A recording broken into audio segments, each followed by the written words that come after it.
This is Greg Troutwine with Maritime Reporter TV, and we're very pleased to be joined today by Eric Peace of the Lake Carriers Association to discuss the recently released cargo numbers for 2025 and a look inside the challenges and the opportunities facing the U.S. flag Great Lakes fleet in 2026. So, Eric, I'm sure that most watching this know the Lake Carriers Association, but to start us off, can you give us a by the numbers look at the U.S. flag Great Lakes fleet today? Sure. So the Lake Carriers Association, we represent the U.S. flag fleet here on the Great Lakes, which comprises 13 U.S. companies operating 43 U.S. flagged, U.S. owned, U.S. operated vessels here. We're pretty much confined to the upper Great Lakes. We move about 80 million tons of cargo every year, which is the foundation of North American manufacturing, everything from iron ore, salt, sand, stone, the basic backbone of North American manufacturing. So a pretty important component of the Jones Act fleet. So, at the outset, I referenced that you recently released your cargo numbers for 2025, and I know there was a significant 8.9% decline from 2024. Yeah, so we don't comment necessarily on whether or not how the economics work as far as what our customers, our company's customers actually get. So we haul it when they call us to haul it, we haul it. And other than that, I don't exactly know why the numbers are down. But I can tell you for context a little bit, we did have some severe weather over the fall. We've had constant gale warnings, gale force, storm force winds across the Great Lakes, which has been problematic to say the least. And then in addition to that, we've had an early onset of winter. So about December 13th timeframe, we started getting significant ice here on the Great Lakes, which impacted navigation. Everything from actually transiting the waterways to the Soo Locks. There was quite a bit of buildup on the Soo Lock walls with ice accumulating there, which slowed us down as well. So it's been a little bit of a difficult final end of the season, but the numbers were down throughout. So again, I don't speak to why they're down economically. You know, Problematic to us too is that with that early onset, the Coast Guard, who's responsible for ice breaking here on the Great Lakes, struggled a little bit because they had to get their aids to navigation out. The buoys that marked the waterways had to come out because the ice was on early onset of ice, but then that competes with ice breaking.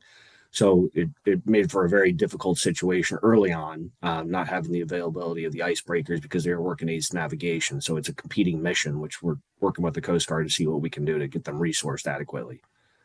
Eric, when I look at ship owners of all shapes, sizes, and locale, they're pressed today with challenges from emission reduction to automation to workforce development. When you look holistically at the companies and fleets under the LCA's guise, can you discuss what you see as the top three or four challenges these companies are going to face in the coming year or years? Well, cargo numbers have always been a big issue, right? So as we look to recapitalize on maritime dominance per the new administration, one of the issues is just making sure we have cargo. You don't build a ship just to build a ship. So recapitalizing, building new ships usually comes with cargo, right? And contracts. The value is not necessarily in the ship, it's in the contracts. So going forward, that's going to be one of the biggest issues. So right now, the Canadians monopolize the cross-border trade, which basically excludes the U.S. for the most part. I think they have 90% of the trade. So that's a big problem for us, and we're trying to work through that and figure out how do we get more cargo numbers and increase the cargo numbers, especially in that cross-border trade issue. The workforce development you mentioned continues to be a problem. I think we've seen a little bit of an increase in the amount of new folks that are getting into the industry, but we continue to age. So we've got to look at how we can manage to get more folks into the industry, youth, male, female, it doesn't matter. We just need people to sail the ships. It is a service mindset, a culture, right? Because you're out there for months on end and you're working. So we've got to make sure we can break through that generational issue and hopefully get some more young folks into the industry. So those are the biggest things. And then infrastructure, right? So here on the lakes, especially, we're on that decline. I think it's like a 10-year decline in the water levels.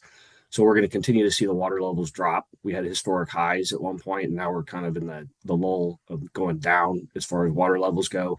So dredging will continue to be an issue for us. And then we deal, obviously, with dredging. We deal with environmental impacts. We deal with the states.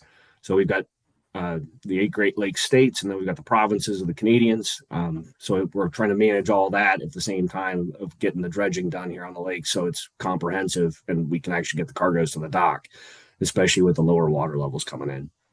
Can you kind of look at the regulation in this issue? And specifically, is there anything on the horizon that you see as an organization that would dramatically impact the U.S. flag Great Lakes fleet in the coming 12 to 36 months? Yeah, so regulation wise, I think we're fairly steady with one exception, and that would be the cybersecurity rules. So the cybersecurity rules that just came out are going to require some work on our end to make sure we can meet those requirements. I don't think it's a huge lift. A lot of it's paperwork, training, etc., but it is problematic and does continue to put pressure on us to make sure we can get those things done. But the other piece of the regulation is that it's not harmonized with Canada. And so if you look at, again, going back to those numbers of why Canada dominates 90% of the cross border trade, a lot of it comes down to they are not regulated nearly as heavy as we are. So the US industry is extremely regulated. The Canadians are less regulated. And so therefore they're able to take advantage of that and actually make profits where we cannot. So those are some of the bigger issues. And that goes back to that cargo thing I was telling you about. How do we get more cargo? You don't build ships just to build ships. You have to have cargo in order to haul it. So that's going to be one of the things that faces the entire industry, not just here on the Great Lakes, but across the board. Is going forward, how do we manage to make our regulations harmonized or less stringent, maybe, or make theirs more stringent, foreign vessels, in order to compete regulatory?